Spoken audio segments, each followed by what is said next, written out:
When the Memphis Shelby County School Board voted to accept the resignation of Superintendent Joris Ray, it seemed to be severing ties with the school system leader. But a closer look reveals otherwise. In a copy of the agreement released by the school board, under the terms Ray's resignation, it says Joris Ray will assist the board with succession planning and the transition of the school superintendent job duties and responsibilities to other persons. The agreement further says Ray will cooperate for a period of 1 year, and any expenses he incurs during that time will be reimbursed at an hourly rate, meaning Joris Ray will be still getting paid by the board.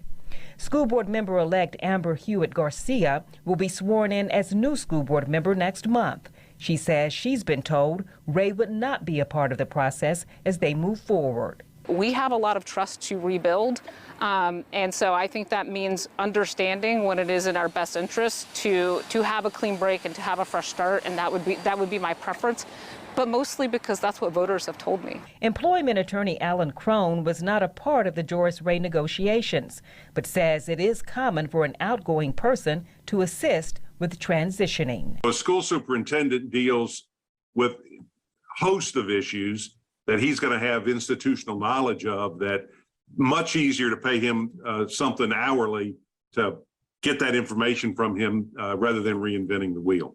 We were unable to reach anyone with the current school board to discuss what that succession work will look like.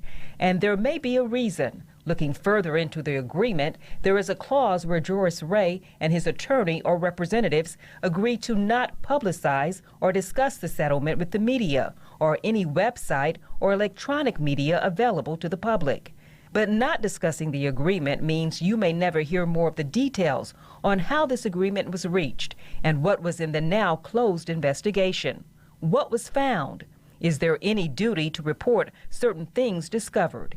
Anyone's guess. I'm sure that one of the things that he benefits from that may have induced him to get into this, to agree to this contract, severance contract, is that he can put this behind him and move on as a private citizen.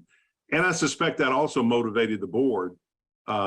They want to put this chapter behind them. April Thompson, WREG News Channel 3. And as he moves on, Joris Ray is moving on with almost $500,000 in severance as part of that agreement. And some are asking, since he's in the middle of a divorce, if half of that will go to his soon-to-be ex-wife. Now, we asked Attorney Crone about that, and he says, in theory, if they're not divorced yet, that money probably figures into their divorce proceedings in some way.